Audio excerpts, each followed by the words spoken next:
looked out the window of his woodland home and frowned. Although it was freezing outside, the woods were still full of animals laughing and smiling. Mr. Squirrel huffed angrily to himself. He couldn't see what everyone had to be so happy about, and to make matters worse, tomorrow was Christmas Day. Mr. Squirrel hated Christmas.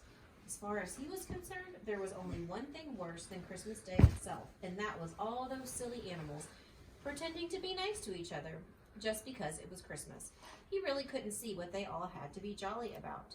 "Stuff and nonsense," muttered Mr. Squirrel as he hammered a sign to his front door. "Christmas canceled," he read out loud. "There, that should stop everyone from bothering me for a while." And he went back inside to his cozy house. Mr. Squirrel didn't intend to go outside again until the festive season was well and truly over.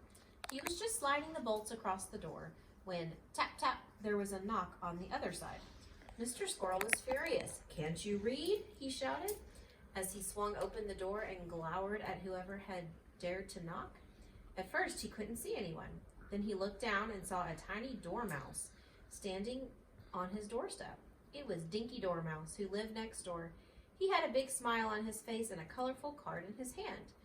"Merry Christmas, Mr. Squirrel," he said shyly. "Go away," shouted Mr. Squirrel. But I just wanted to give you this," stuttered Dinky Dormouse. He held out the colorful card for Mr. Squirrel to take. Mr. Squirrel glanced at the card and shuddered. On it was a crowd of animals gathered around a brightly decorated Christmas tree singing carols. "Can't you read?" he growled. "Christmas is canceled as far as I'm concerned. Now buzz off." And with that, Mr. Squirrel slammed the door in Dinky Dormouse's face. He was just about to push the bolts across when something plopped onto his doormat. He couldn't believe his eyes. It was that horrible card. Mr. Squirrel picked it up and read what it said inside. "You are invited to the Woodland Christmas party. Starts 12 o'clock sharp in the glade. No need to bring anything but a smile."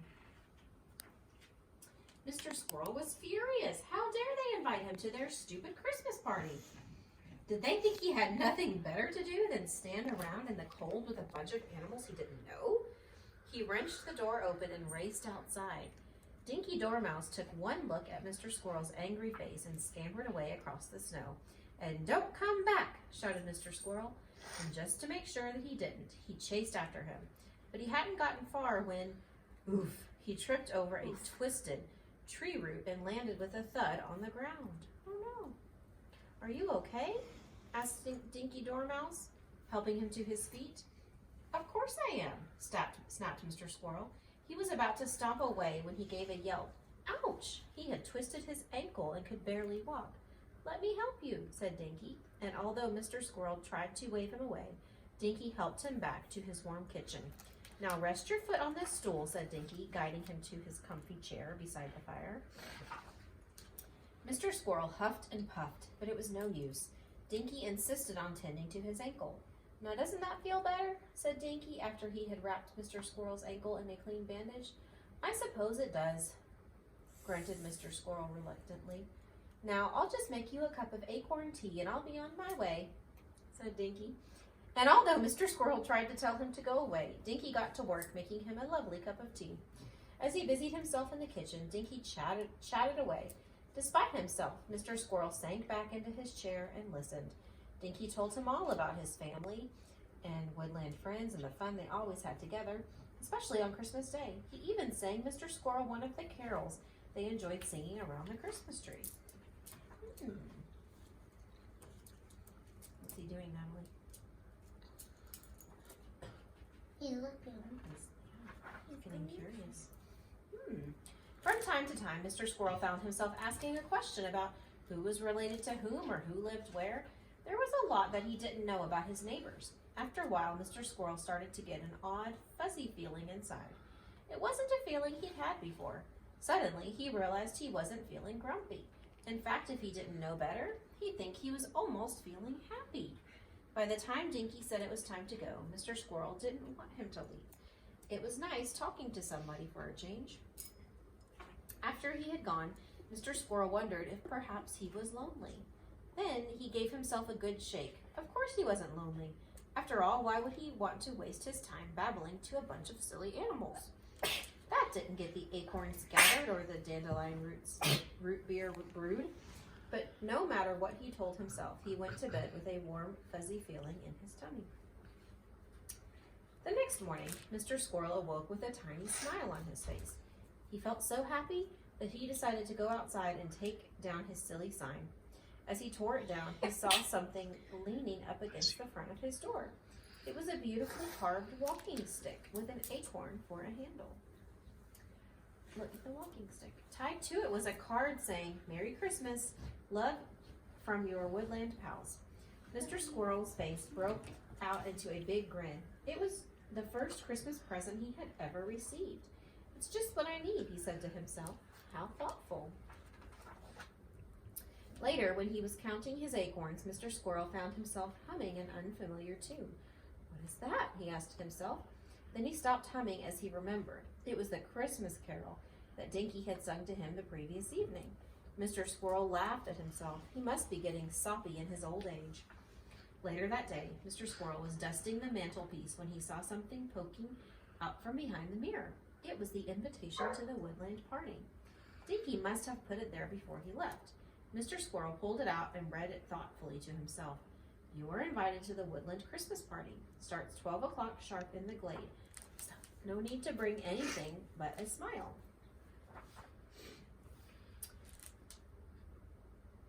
Mr. Squirrel drummed his claws on the card and thought hard. It might actually be nice to spend Christmas Day with other animals. He looked at the clock. It was 5 to 12. If he was quick, he could just make it in time. He limped to his pantry and loaded a basket with acorns and dandelion root beer.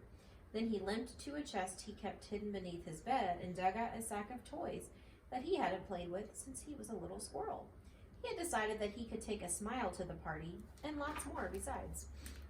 As Mr. Squirrel limped toward the glade, the smile on his face began to fade.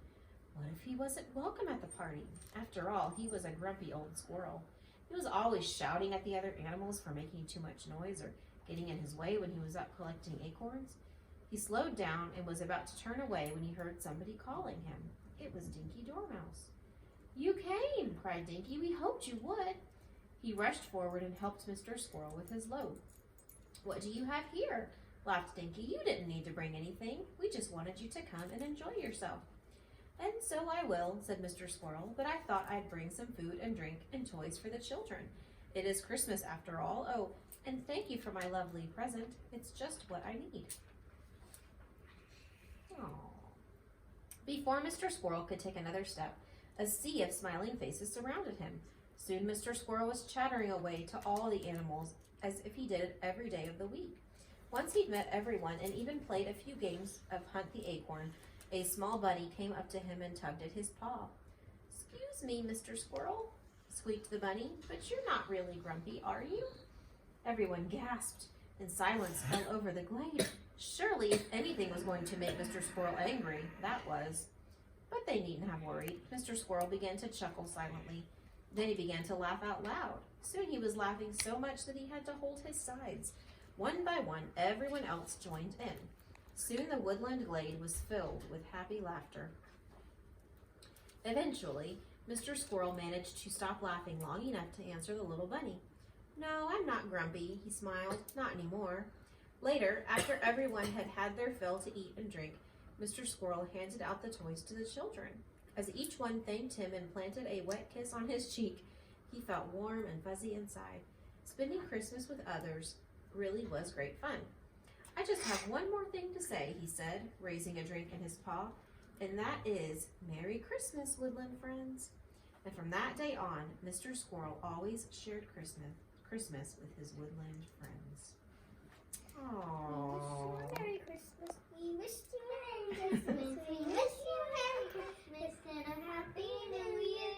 Good tidings we bring to you and your kin. Glad tidings for Christmas and a Happy New Year. We wish you. Oh, wait.